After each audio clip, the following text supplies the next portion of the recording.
anak-anak? Hari ini kita sudah mulai belajar ya. Pelajaran hari ini adalah IPA tema 1.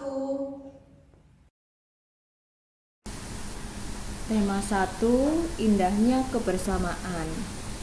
Materinya bunyi, subtema 1 dan 3. Pengertian bunyi. Bunyi dihasilkan oleh sesuatu yang bergetar. Contohnya, gitar yang dipetik, suling yang ditiup, drum yang dipukul. Coba kalian cari sendiri apalagi di rumah ya. Kemudian setiap getaran memiliki frekuensi. Frekuensi adalah banyaknya getaran dalam 1 detik.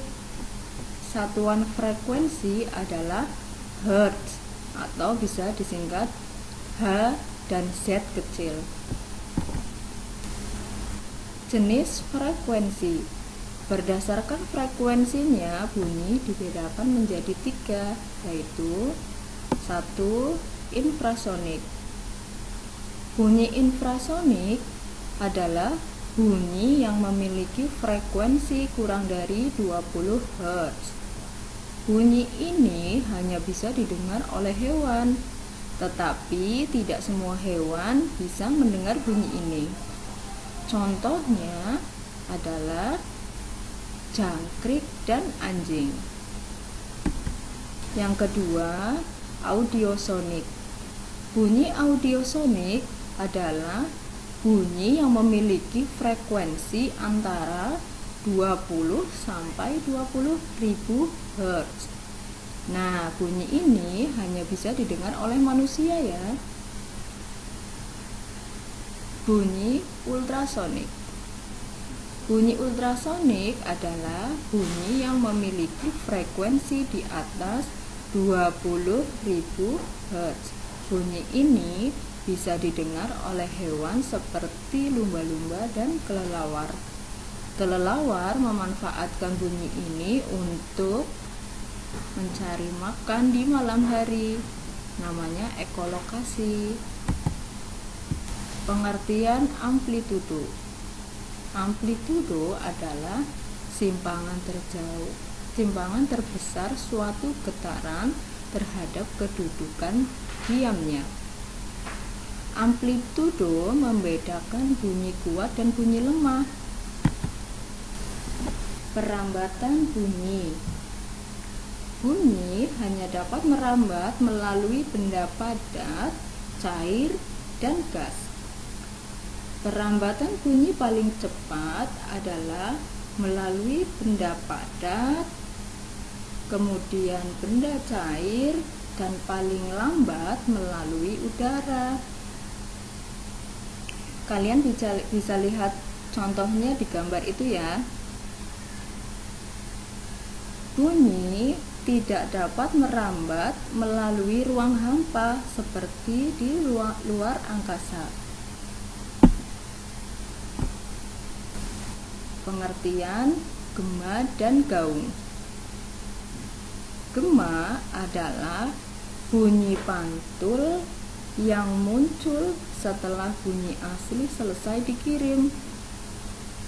Ketika kita berteriak di tebing, maka akan ada suara setelah kita berbicara.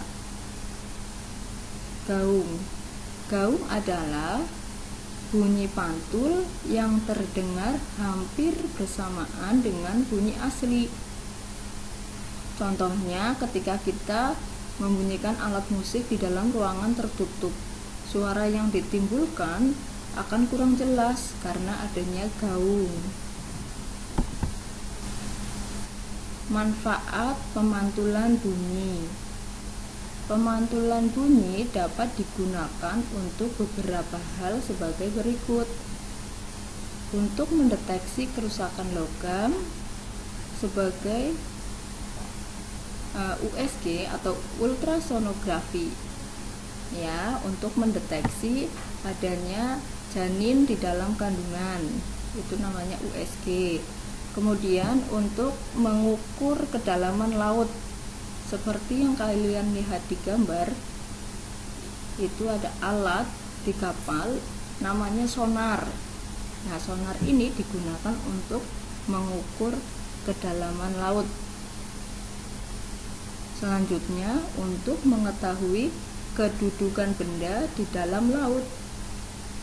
Kemudian, untuk mendengarkan detak jantung pasien. Peredam bunyi.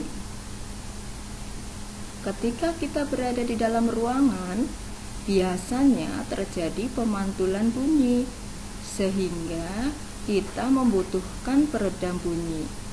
Benda yang digunakan untuk meredam bunyi adalah benda yang lunak, seperti karpet, busa, kain, dan masih banyak lagi benda-benda yang lunak itu ya. Nah, karpet digunakan di, kalian lihat gambar itu ya, di gambar itu adalah gambar studio musik. Nah, di dinding studio musik itu ditempel karpet. Nah, fungsinya untuk meredam supaya suaranya tidak rusak dan tidak terdengar sampai keluar. Cukup sekian ya. Nah, itu materi yang sudah Bu Indri sampaikan. Sudah paham ya?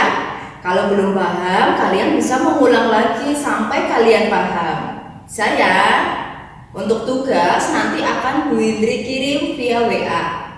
Wassalamualaikum warahmatullahi wabarakatuh.